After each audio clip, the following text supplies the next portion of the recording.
पदये परमात्मने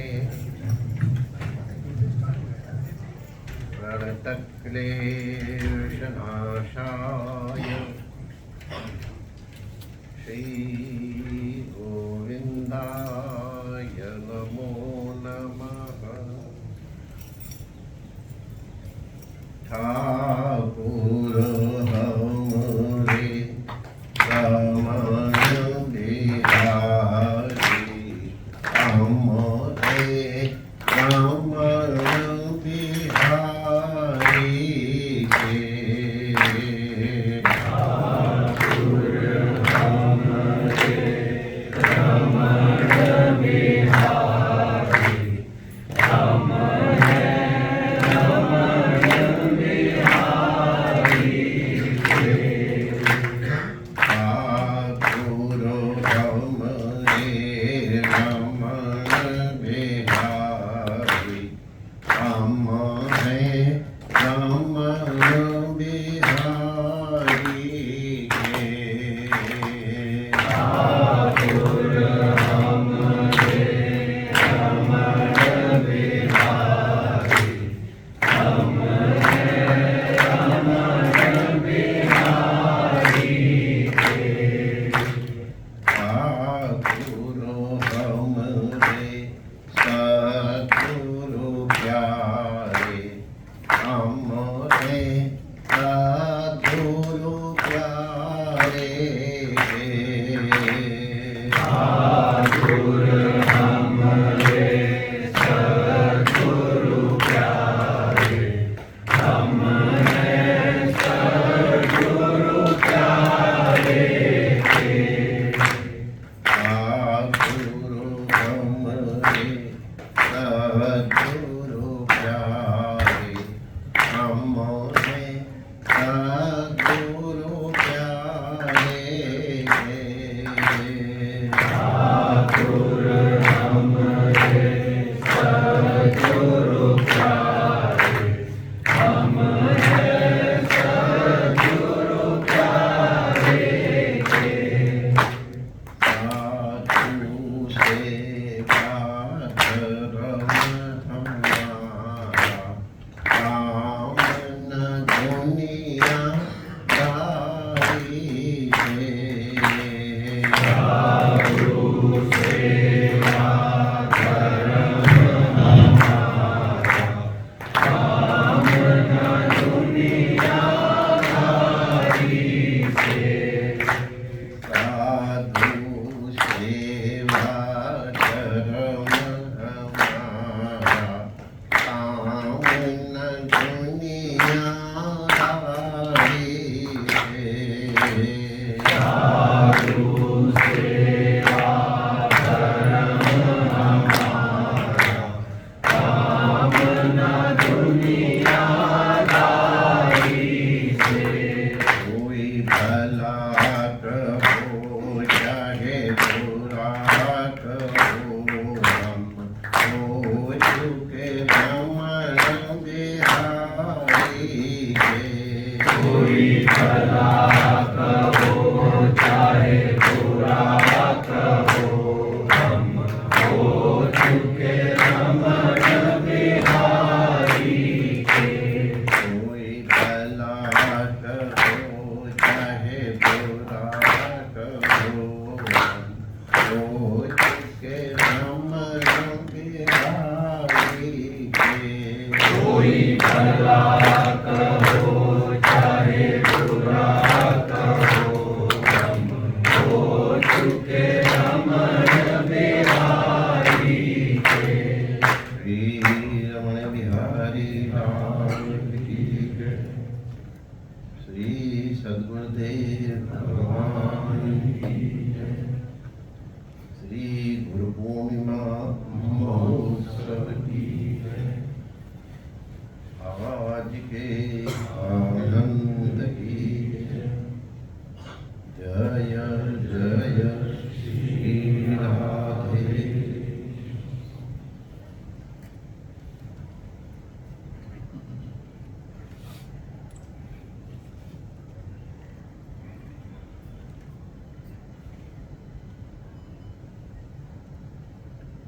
नारायण नारायण नारायण नारायण।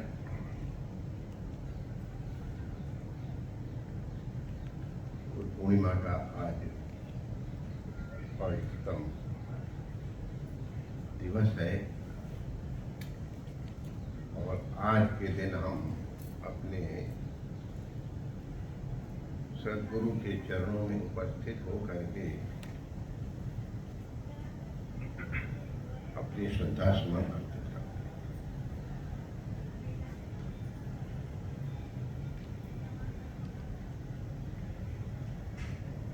सदगुरु क्या है, इसकी तो बहुत व्याख्याएं हम लोग शास्त्र के अनुसार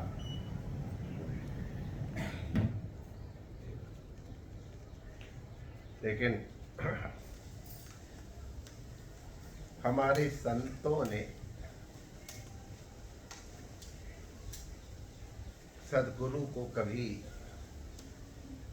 वैद्य कहा है, सदगुरु वैद्य।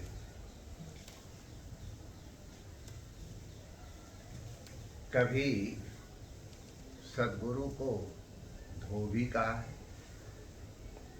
महाराज जी तो प्रायः कहते थे, बच्चा हम तो धोबी हैं, अपना कपड़ा दे दोगे तो हम धो करके तुमको दे दें। मैला कपड़ा देना तुम्हारा काम है और धो करके उसे साफ करके देना मेरा काम है। कबीर दास जी उसे कुम्हार कहते हैं।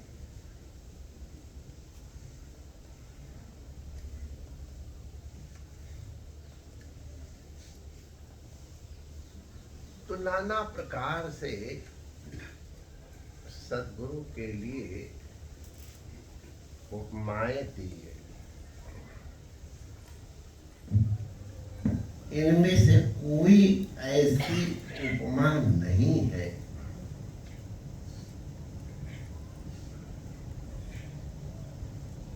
जो शिष्य को जो नहीं है वास्तव में वो बना दे। ऐसी माइकेल एंजेलो एक बहुत बहुत प्रसिद्ध मूर्तिकार हुए। उनकी कृतियां विश्व प्रसिद्ध हैं। मैडोना की और बहुत चित्रकार भी वो अद्भुत रहे हैं। वेटिकन में उनके बनाए हुए चित्र लगे हैं। तो उनसे किसी ने कहा कि आप इतने महान चित्रकार हैं, आप इतने महान मूर्तिकार हैं, आपकी महिमा का रहस्य क्या है?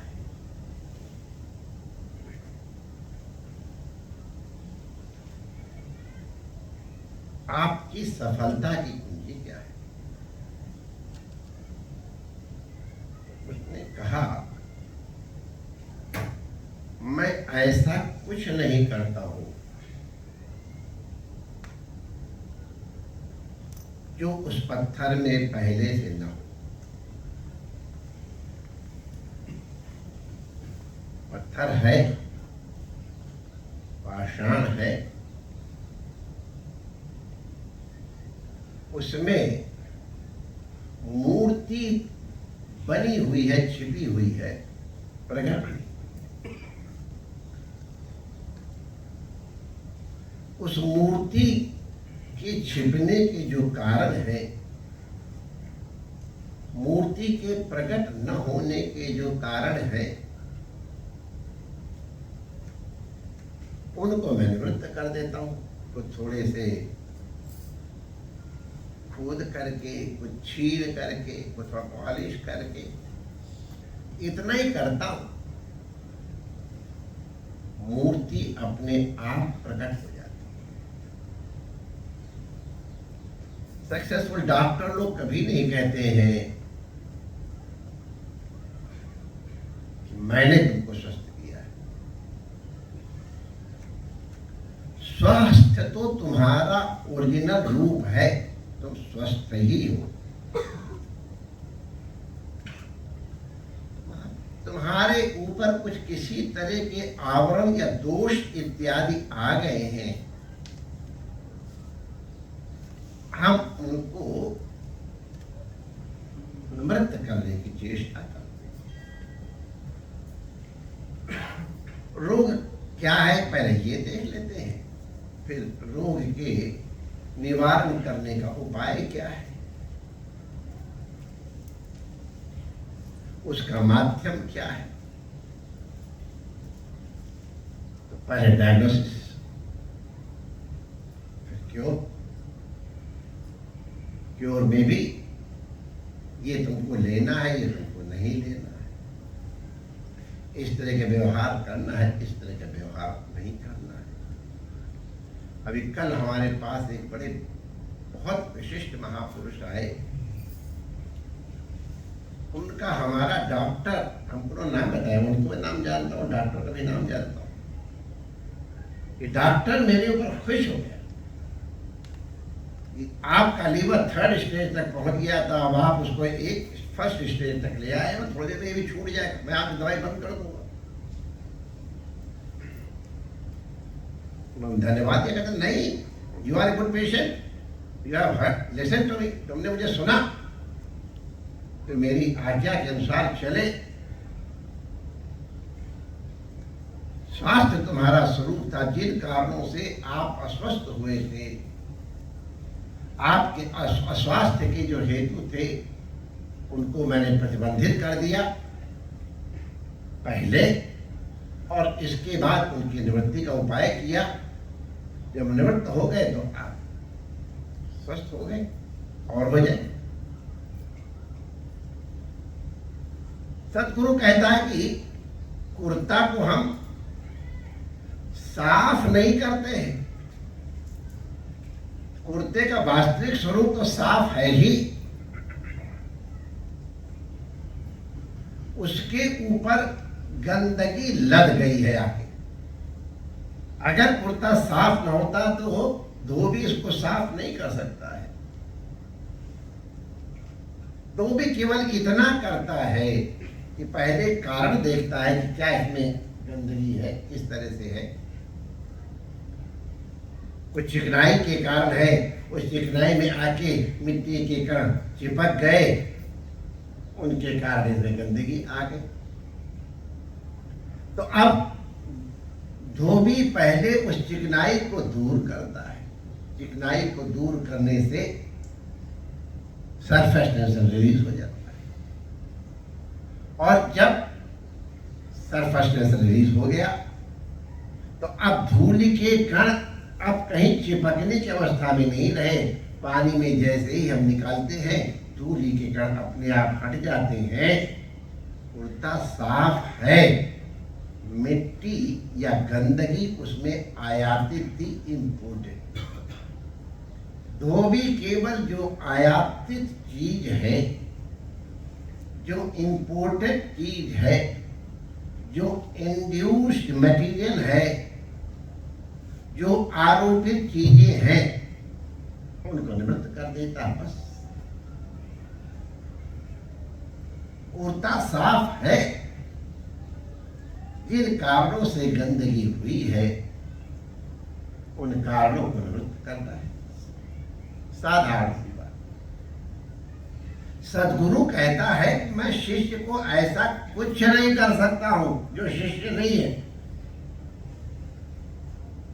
शिष्य तो अपने आप में ईश्वर अंश है, अविनाशी है, चेतन है, अमल है। उसको प्रसन्नता के लिए कहीं कोई चीज लानी नहीं है। वो स्वयं अपने आप में सुख का समुद्र है। अगर ये सगुण शिष्य में पहले से न हो तो हम सिर के बल खड़े हो जाए, नहीं ला सकते।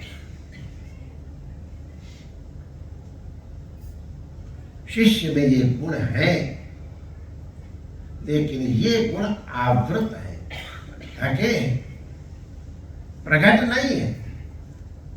सदगुरु उनको देख करके समझ करके,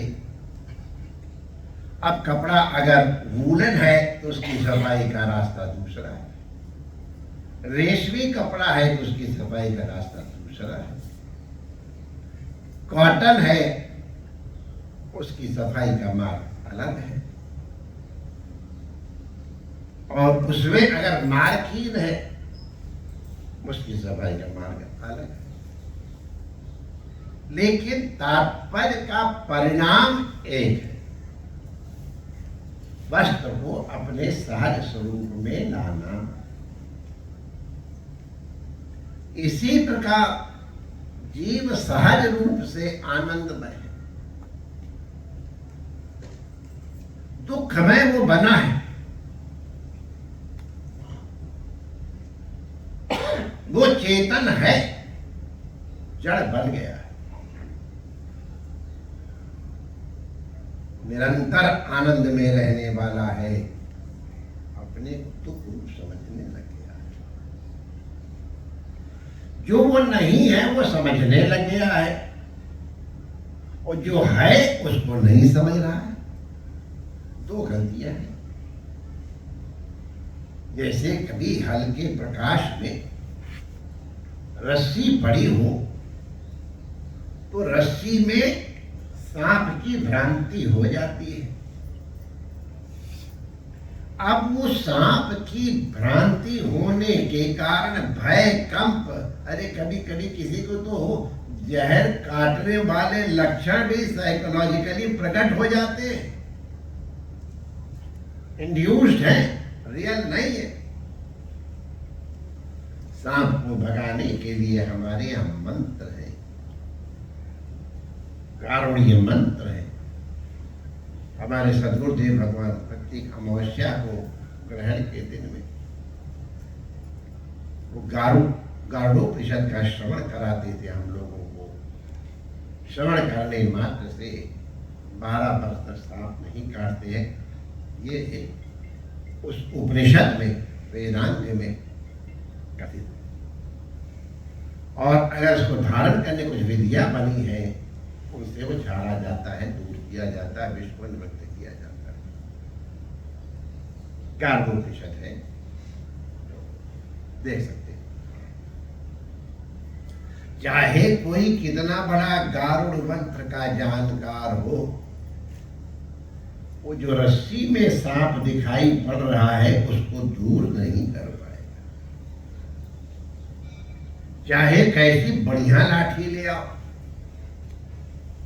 लाठियां देखनी है तो कंस के मेला में हमारे चतुर्वेदियों की लाठी देखना। दर्शनी 200-200, 300 वर्ष पुरानी लाठियां सहेज के रखी उन लोगों ने। कैसी बढ़िया उनकी व्याख्या तो मैं बात नहीं है संग्रह करके 200-250 साल हमको बताएगा, 200-250 साल के हमारे अल्लाह ठहरे। चाहे कितना तगड़ा लठ हो, वो सांप भगा पाएगा। अगर वहां सांप होता तो गारुड़ मंत्र से या लठ से भगाया जाता। वहां सांप है ही नहीं। हमारी गड़बड़ी क्या हो गई, हम दो चीजों में फंसे। एक तो जो रस्सी है उसको देख नहीं रहे, तो एक दोष हो गया। दूसरा दोष ये हो गया कि उस रस्सी में हमने सांप और लाद दिया। तो अब इनको और कोई साधन नहीं है, कितना ही को अरे भैया रस्सी है पढ़िए ना कारो है तो उसकी निवृत्ति का उपाय न मंत्र है न लठ है, केवल टॉर्च जला दो। टॉर्च जलाते ही सांप हट जाएगा। सांप कैसे हटा? बिना लठ के और बिना मंत्र के, क्योंकि हमको रस्सी दिखाई पड़ गई। अगर रस्सी दिख जाए तो सांप खत्म, और सांप खत्म तो हमारा भय कंप आदि सब दूर। तो भय कंप आदि के निवारण के लिए कोई प्रयास नहीं करना है, हमें केवल वास्तविक रूप क्या है प्रकाश के द्वारा, ज्ञान के द्वारा इसको देख लेना। सद्गुरु केवल यही काम करता है। सद्गुरु वैद्य है, उसे मालूम है इसके रोग का हेतु क्या है, रोग क्या है और उसका कारण क्या है। रोग तो जान लिया, लेकिन उसका कारण क्या, अगर नहीं जान पाए तो उपाय नहीं होगा। तो रोग भी जानना पड़ेगा, उसका कारण भी जानना पड़ेगा, और उस कारण की निवृत्ति का उपाय भी जानना होगा, और तदनुसार चेष्टा करना। हमारे जीवन में, हर साधक के जीवन में यही रस्सी में सांप देखने वाली बात हो गई है।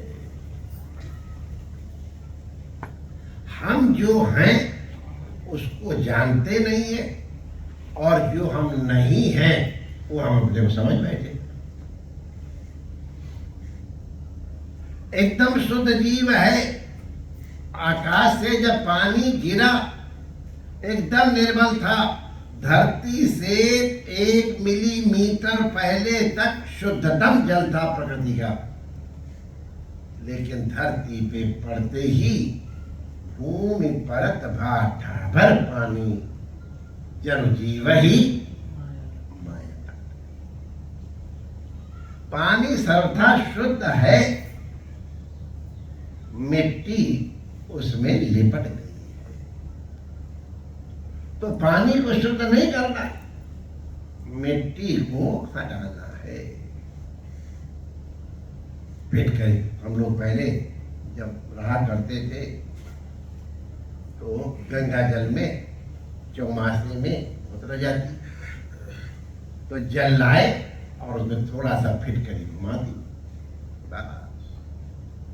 फिटकरी लगते ही मिट्टी अपने आप नीचे बैठ जाती है और जल निधर करके स्वच्छ हो।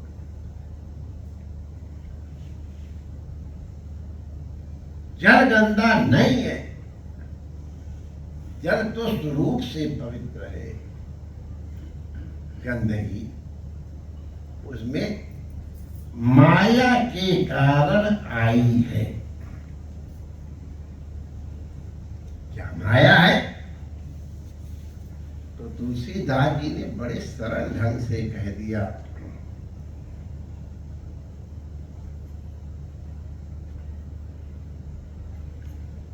जीव चैतन्य है और संसार जड़ है।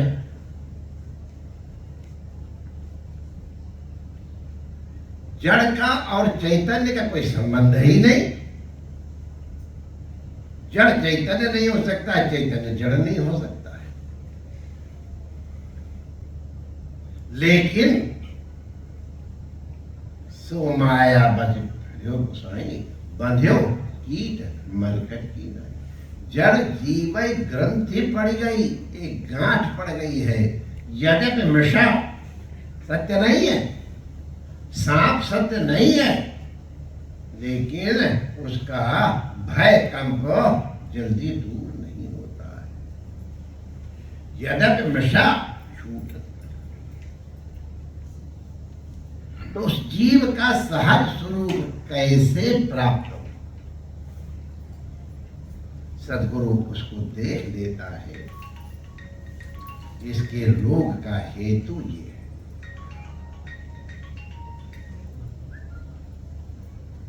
उस रोग की निवृत्ति का उपाय कर देता है। हर जीव का रोग अलग अलग है,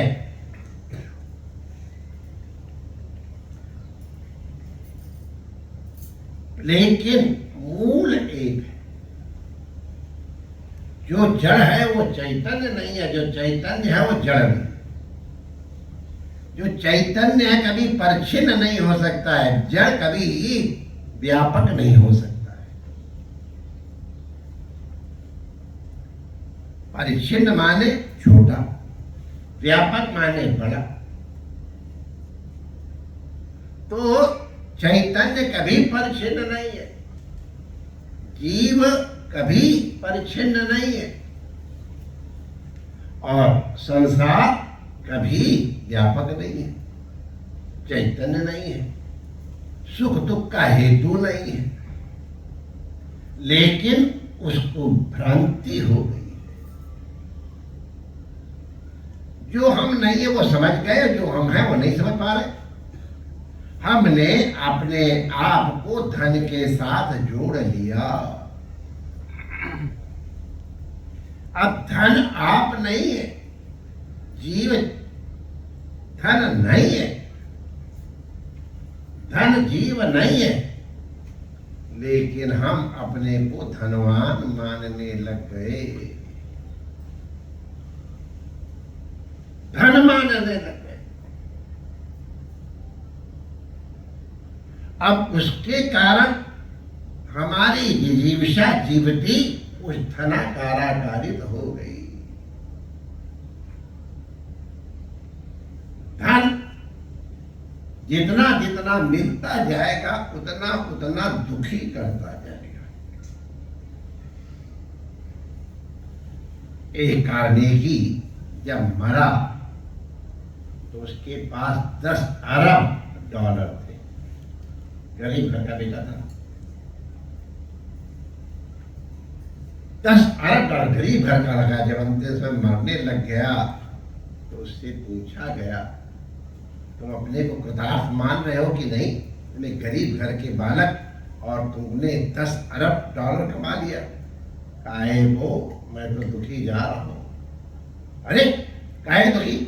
मुझे 100 अरब डॉलर इकट्ठे करने थे। 100 डॉलर इकट्ठे, 100 अरब डॉलर नहीं इकट्ठे हो पाए। मैं 90 अरब डॉलर से गरीब मर रहा हूं। आप हंसिए नहीं, स्थिति यही है। किसी किसी का अपने पद के साथ अभिनिवेश हो जाता है, मैं ये हूं। हम लोग जब बचपन में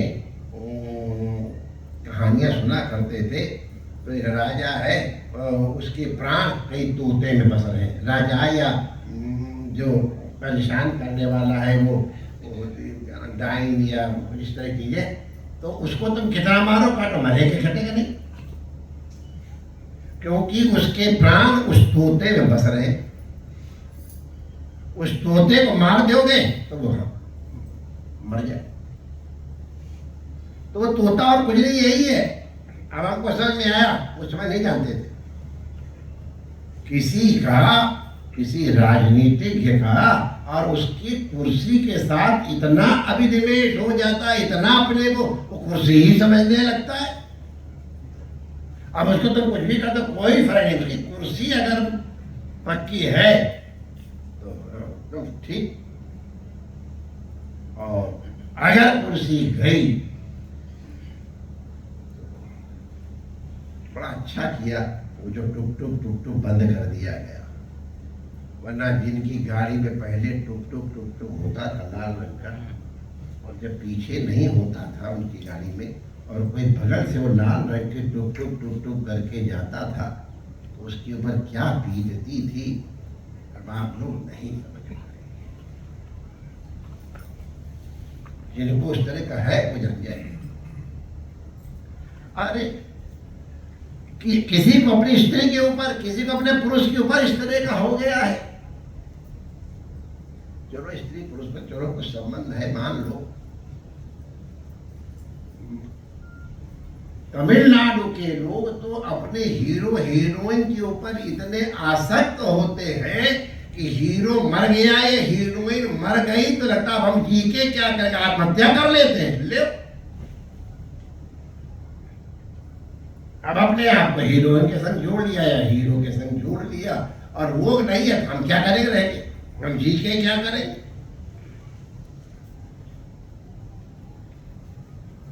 तो हमने अपने आप को कुर्सी बना दिया, हमने अपने आप को धन बना दिया, हमने अपने आप को एक्ट्रेस बना ली, या हमने अपने आप को एक्टर बना, या इसी तरह की बहुत सी चीजें। कोई लोग अपने विद्वान समझ बैठे और विद्वान समझ गए, और अगर उनको उस तरह का आदर न मिले, हमारे यहाँ का जन पंडित बैठे उसे पूछो क्या हालत होती है। कुछ लोगों के पद किया हमारा गौरव, हम गए तो हमको इस तरह का व्यवहार मिलना चाहिए, नहीं मिला हम दुखी हो गए, अरे क्या फर्क पड़ गया।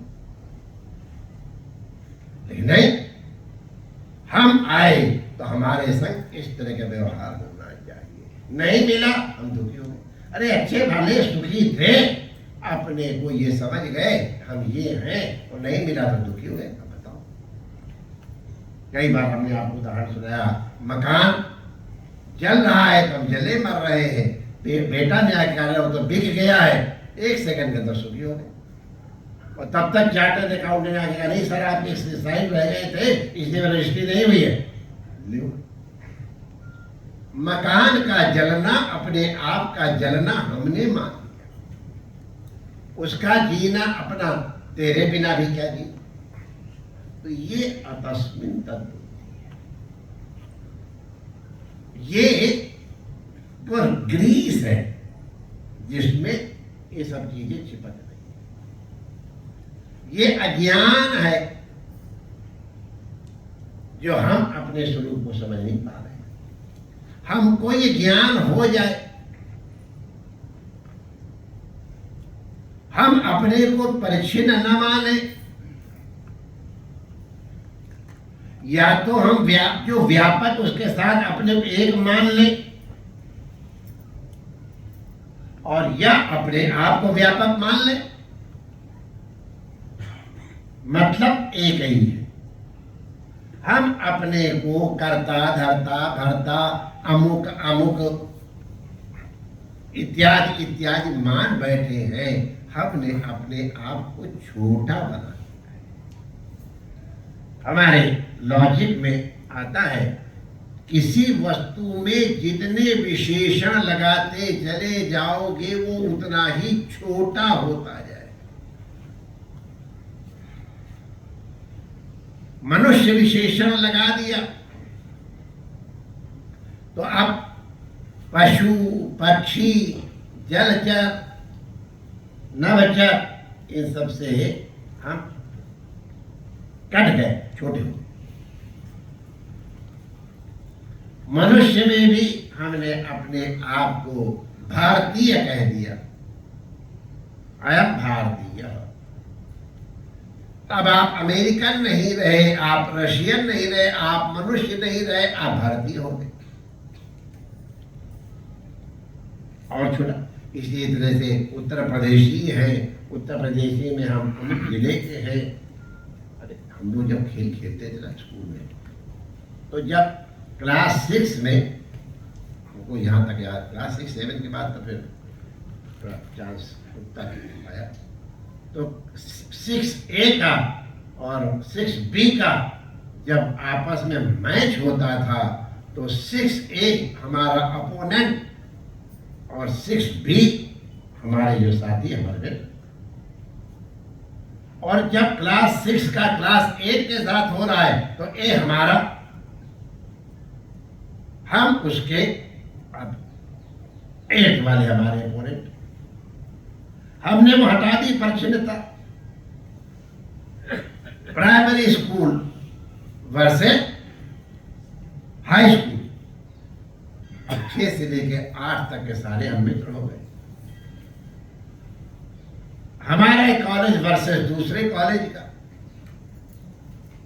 तो अब हमारे जो हमसे विरुद्ध थे उनसे हम एक हो गए। हम अपने को बड़ा बनाते चले जा रहे हैं। जब अमुक यूनिवर्सिटी में हम पढ़ते थे, अमुक यूनिवर्सिटी वर्सेस अमुक यूनिवर्सिटी जब कंपटीशन होता था तो वही कल तक जो हमारे कंपटीटर थे वो हमारे सहयोगी हो गए, हम हो गए। उनकी जीत हमारी जीत, हमारी हार उनकी हार। आप कौन कर? यूपी वर्सेस बंगाल हो जाए फिर देखो। इसी प्रकार इंडिया वर्सेस पाकिस्तान हो जाए, ले क्या तमाशा होता है। अरे कई लोग उसमें भी हमने देखा है कि लोग सुसाइड कर लेते, अरे हमारी टीम मर गए, लिटरली मर गए, इतने आपके साथ हो। और एक बार हुआ था, इंडिया और पाकिस्तान शुरू से ही एक दूसरे के उस तरह के हैं, मित्र हैं दूसरी तरह।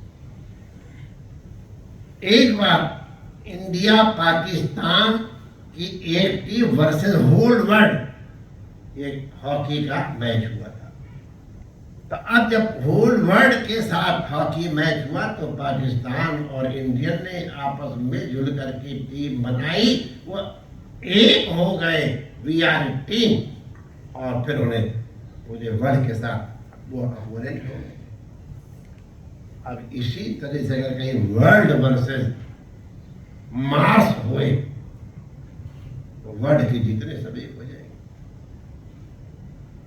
इस ब्रह्मांड वर्सेस उस ब्रह्मांड का होए तो सारे ब्रह्मांड के जीव हो जाएंगे। इसके मतलब विरोध जो है हमारा औपचारिक है, लादा हुआ, माना हुआ है, हम बस कहे। अब एक गैलेक्सी वर्सेस दूसरी गैलेक्सी हो जाए तब देखो। तो आप अपने को छोटा बनाते चले जा रहे हैं और आप अपने आप को व्यापक बनाते जा रहे हैं। जितना जितना आप व्यापक होते जाएंगे आपका सुख उतना उतना व्यापक होता चला जाएगा। जितना जितना आप अपने को परिच्छिन्न करते जाएंगे आपका सुख उतना ही परिच्छिन्न होता चला जाएगा। सद्गुरु तुम्हारी इस परिच्छिन्नता का निवारण करना चाहता है। तुम्हारी जो अतस्मिन तद्बुद्धि है इसको निवृत्त करना चाहता है। और जैसे ही तुम्हारा वो निवृत्त हुआ गुरु किनारे हो जाएगा, ठीक हो, गो अहेड। जैसे लोग निवृत्त हुआ डॉक्टर का थोड़ी टॉनिक ले लो, बाद में टॉनिक वाले साथ छोड़ देना, बी योरसेल्फ, एंजॉय लाइफ। सतगुरु जी कहेंगे बेटा अब जाओ मौज मारो। पहले सतगुरु औषधि देता है, फिर अमृत दे, फिर रसायन देता है, टॉनिक, और इसके बाद अमृत प्रदान करता है। लो अब तुम अमर हो गए।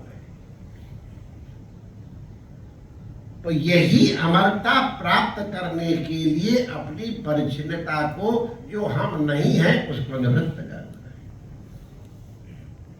सद्गुरु वही करता है। दो मार्ग है, या तो अपने आप को इतना व्यापक कर दो कि सब कुछ उसी अहम में आ जाए, या अपने आप को उस विराट के साथ एक कर दो, बूंद को समुद्र के साथ जोड़ दो। कुछ करना थोड़ा, बूंद भले वो लेकिन वो समुद्र हो जाएगी। तो वही एक ज्ञान का मार्ग है, एक भक्ति का मार्ग है। ज्ञान के मार्ग में हम अपने आप को व्यापक अनुभव करने लगते हैं। भक्ति के मार्ग में हम सर्वव्यापक परमात्मा के साथ एकत्व की अनुभूति करने लगते हैं। अहम ब्रह्मास्मि ये भी एक मार्ग है, और कृष्ण तवास्मि ये भी एक मार्ग है। तो सद्गुरु देख करके कि कौन कैसा अधिकारी है उसको उस प्रकार के मार्ग का निर्देश करना है। अब उसमें तर्क नहीं चलता है। सद्गुरु के प्रति श्रद्धा ही उसमें काम आती।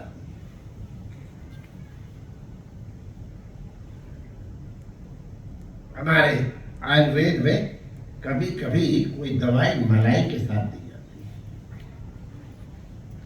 कभी कभी शहद के साथ दी जाती है, और कभी कभी चिरायते के साथ दी जाती है। चिरायता तो आजकल कहाँ कोई जाता, बड़ा कड़वा होता है माइसे, रात को पीते तो सवेरे तक मुंह।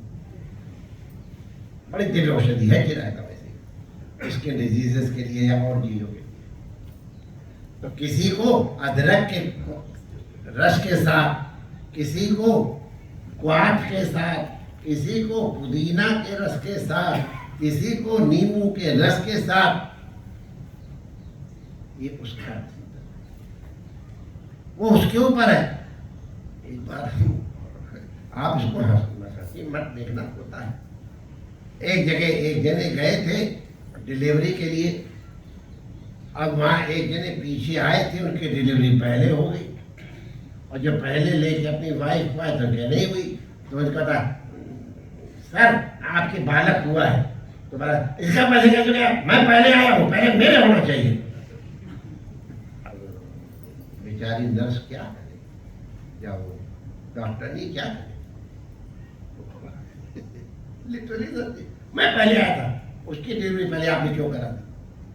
अरे भाई जिसका जितना मैच्योर हो गया है गर्भ उतनी ही जल्दी प्रसव होगा।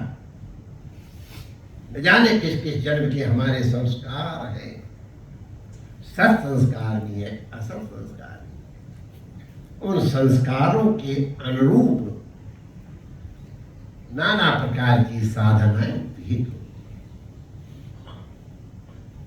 ये नहीं सोचे कि इनको तो दिया है मलाई के साथ दवाई और हमको दे रहे हैं अदरक के रस के साथ।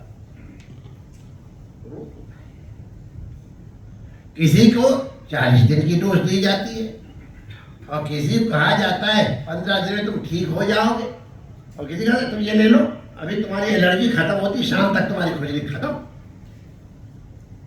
ले इनको तो शाम तक ही ठीक कर दिया और हमको 40 दिन खाओ।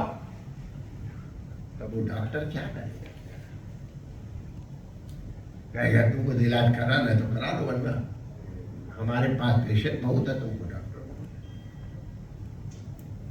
अटूट श्रद्धा, डॉक्टर के ऊपर अटूट श्रद्धा, जो वो कहे उसमें अपनी बुद्धि न लगे। यस सर, कोई क्लैरिफिकेशन चाहिए हमसे। कई लोग पूछ रहे थे महाराज आपके आंख में आंसू आ रहे थे, पानी आपने डॉक्टर साहब पूछा नहीं क्यों रहा है?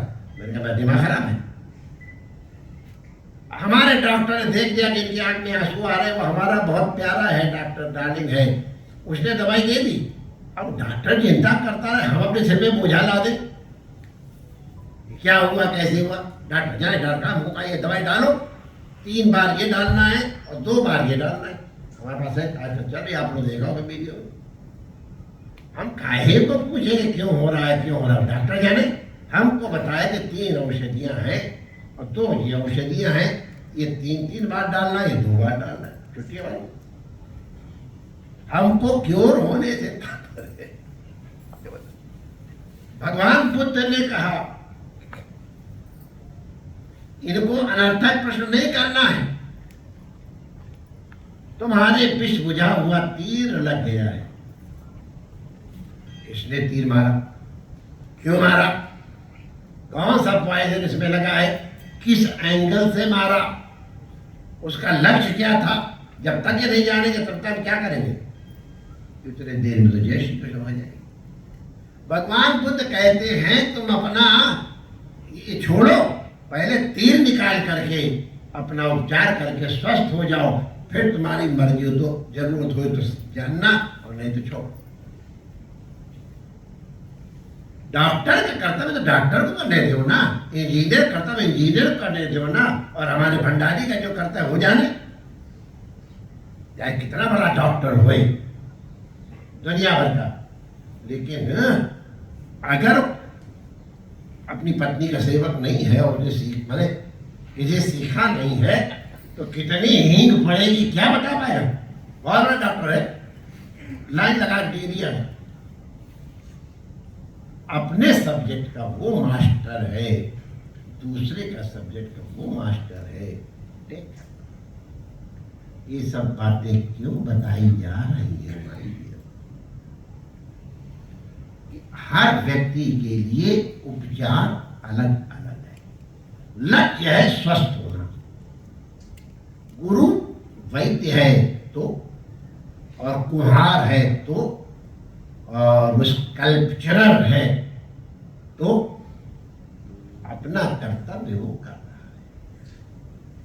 तुम जो हो उसको प्रकट कर देगा, जो तुम नहीं हो उसको निवृत्त कर देगा।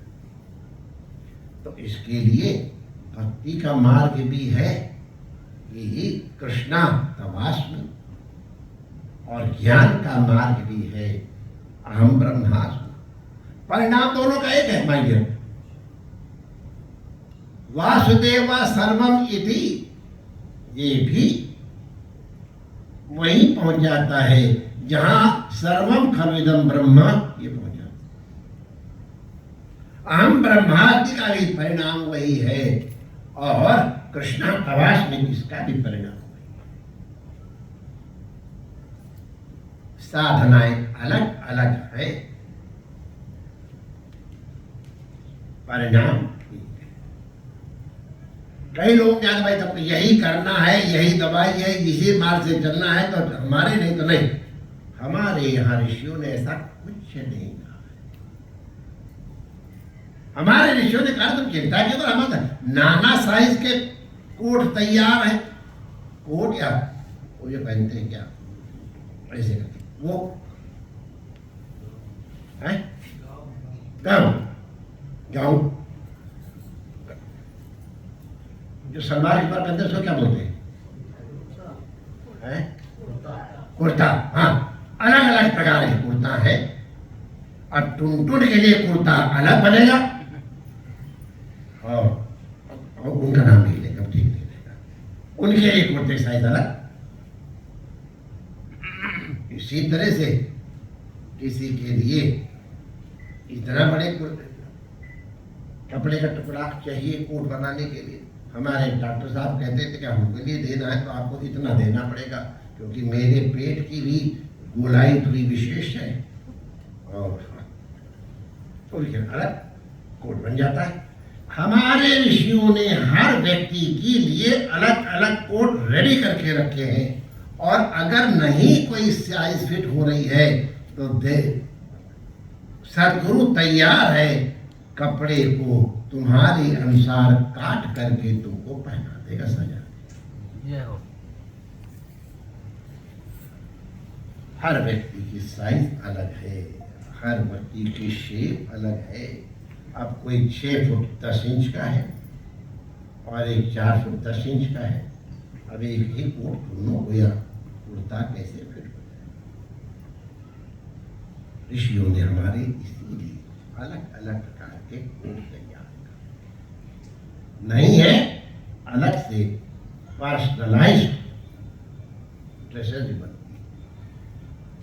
साधनाएं, उपचार इसी तरह अनंत जन्मों के संस्कार है। उन संस्कारों के कारण अंतःकरण की स्थिति अलग अलग प्रकार की है।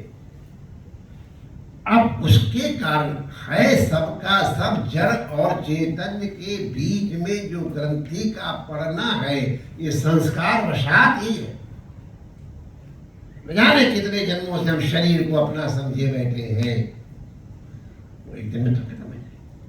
कितने जन्मों से हमने मन को अपना मान लिया, कितने जन्मों से हमने बुद्धि को अपना मान लिया। तो जिसका जहां पर अभिनिवेश है, जहां पर उसका मोह है कि मैं शरीर हूं, उसका रोग अलग, उसके लिए भौतिक देवता। किसी ने सोचा नहीं मैं मन हूं, तो उसके लिए योग मार्ग आ जाएगा, अंदर जा करके इलाज हो। और किसी ने अपने को बुद्धि मान लिया, तो मैं बुद्धि निवेश है, उसके लिए अलग मार्ग। तात्पर्य उसके रोग की निवृत्ति के लिए है। करुणा वरुणालय सद्गुरु देव भगवान हमारे कल्याण के लिए हमारे संस्कारों इत्यादि के अनुरूप मार्ग का निदर्शन करो। मार्ग भले भिन्न भिन्न है, परिणाम एक। किसी भी प्रकार से तुम अपने को जड़ मत मानो, इसी तरह तुम अपने को चैतन्य अनुभव करो। जिस दिन तुम चैतन्य अनुभव करोगे, तुम संसार के साथ एकत्व को भूल जाओगे। तो वो मर गई तो हम मर गए, वो हार गया तो हम हार गए, मेरा धन चला गया तो हम मर गए, हमारा पद चला गया तो हम मर गए। अरे किसी किसी को अगर ठीक से चेयर ना दो तो लियो। सम्मान है तो कई लोग बड़ी हंसी करते हैं, मैं उनका बेटा हूं। अच्छा, 2 कुर्सी में बैठ गए सर, मेरे पास 3 भी जरूर पड़े, 3 पर क्या। तो हम अपने आप को जो माने बैठे हैं निवृत्त करना है, और जो हम हैं और नई समाज पर उसको प्राप्त करना है। विश्वास करो, सद्गुरु करना वर्णालय तुम्हारी इसी अज्ञान की, या हमारे संस्कृत भाषा में कहें अतस्मिन तद बुद्धि की। अतस्मिन माने हम जो नहीं हैं उसको वो मान बैठे हैं। हम हैं तो रसी और अपने को साफ मान बैठे। हम हैं तो चेतन अमर साज सुख राशि, लेकिन हम अपने सुखी दुखी मानने लग गए हैं, क्योंकि हमने घर को, पत्नी को, पति को, बच्चों को, अरे यार पद को, उससे क्या लेना देना है। और उसमें जो सहयोगी है वो हमारे मित्र, और जो उसमें बाधा है वो हमारे शत्रु। वो क्रिएट शत्रु वाले मित्र हम करते हैं। क्लास 6A और 6B में कंपटीटर किसने बनाया? हमने बनाया। और 6 to 8 और 9 to 10 इनमें कंपटीटर किसने बनाया?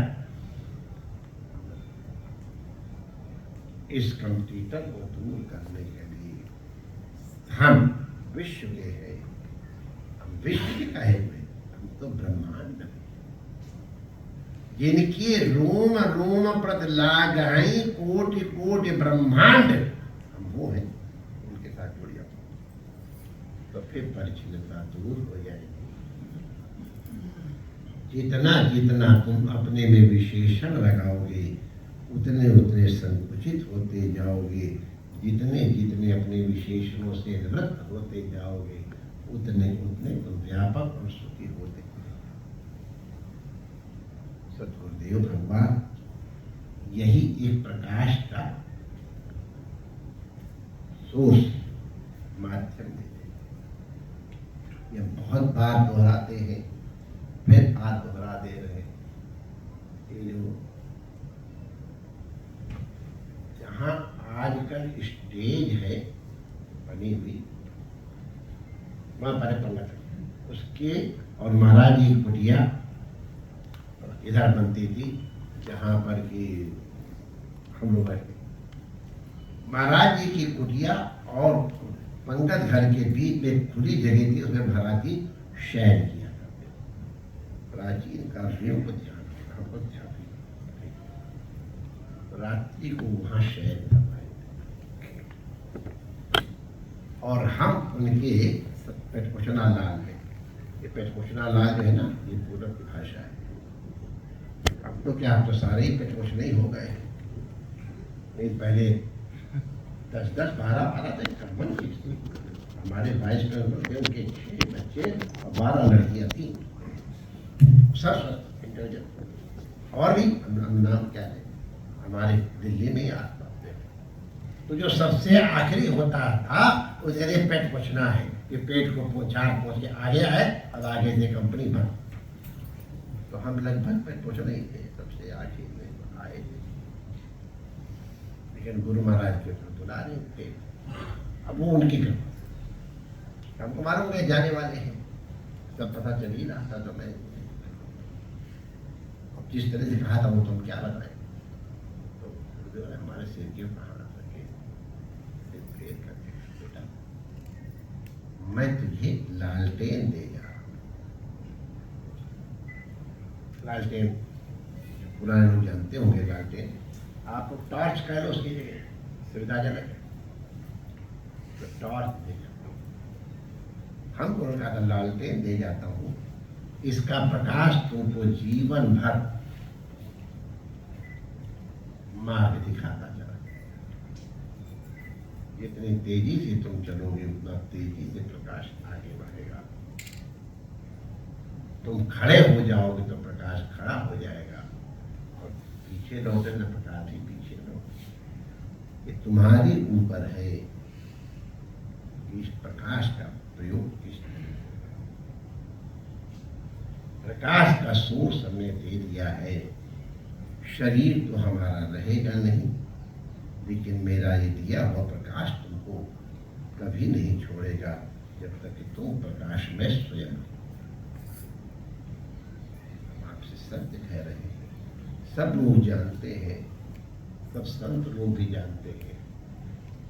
हमको अपनी साधना के लिए या आगे बढ़ने के लिए, अनुभव के लिए किसी की शरण नहीं ली। मैंने सबको प्रणाम किया, सबसे बात की,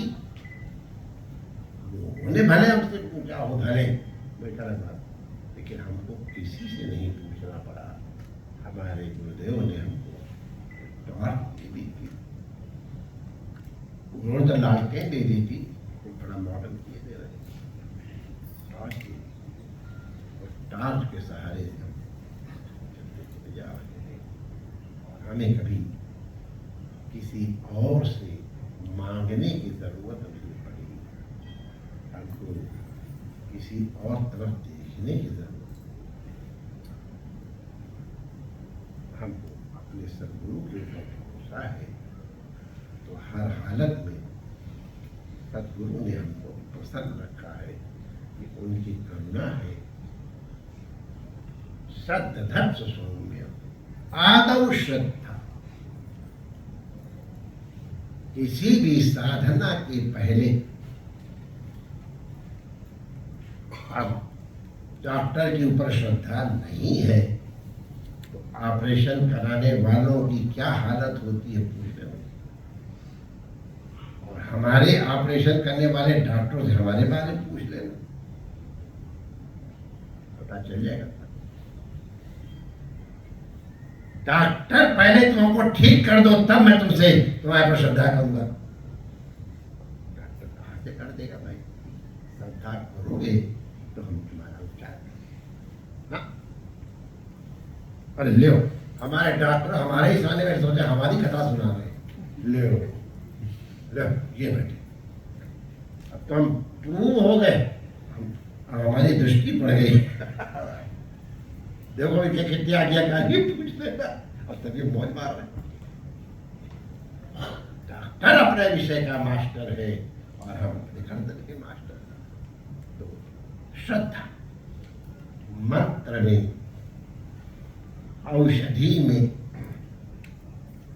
वैद्य में, इष्ट में और गुरु में लिखा हुआ है, यादृशी भावना यस्य सिद्धिर्भवति।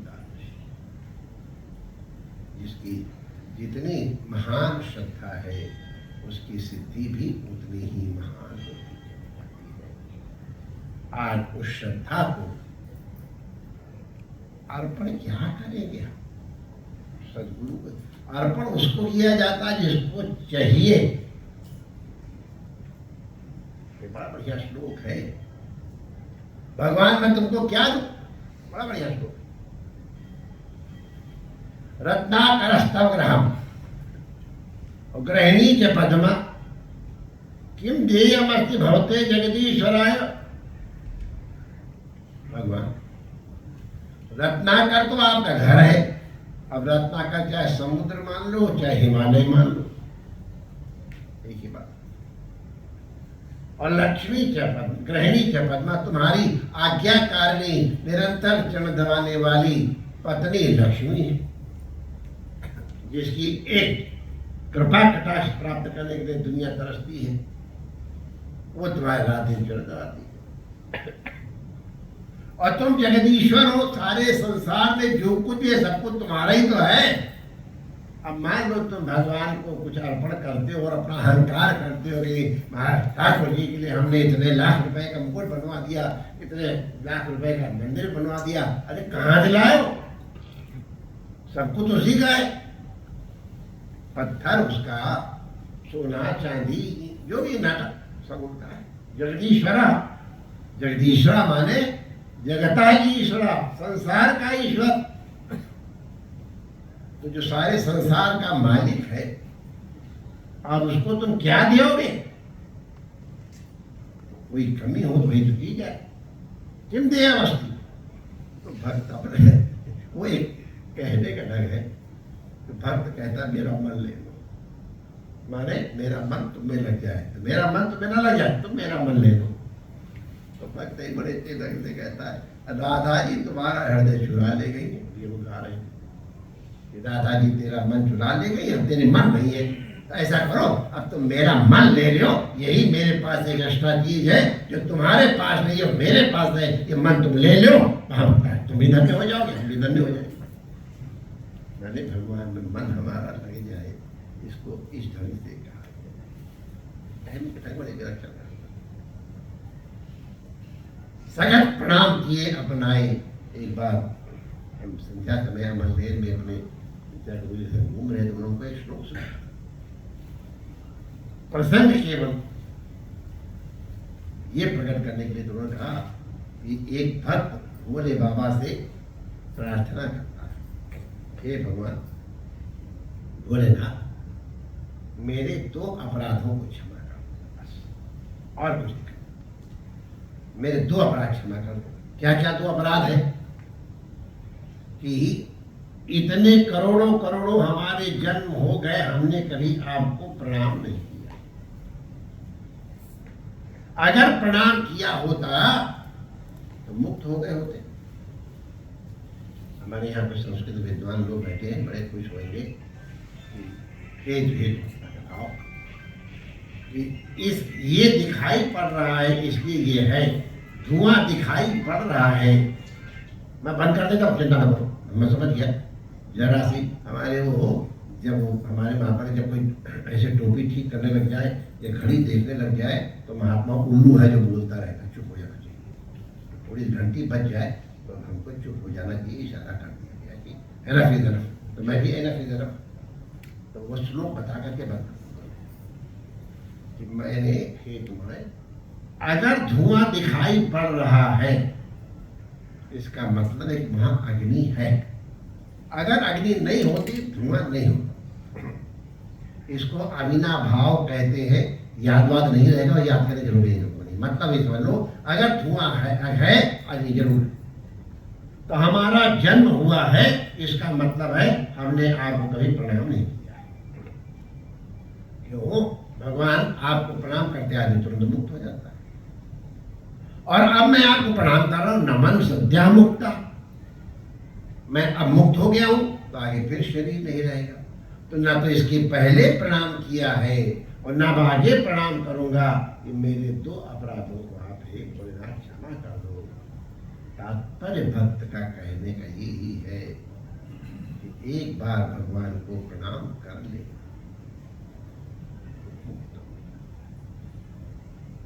वपर प्रादुर्भावात् अनुमित वेदम जन्मनिपुरा मुरारे न क्वापि क्षण भवंतम प्रणदिवा नवन सद्या मुक्ता इत्यग्रे अतनुमान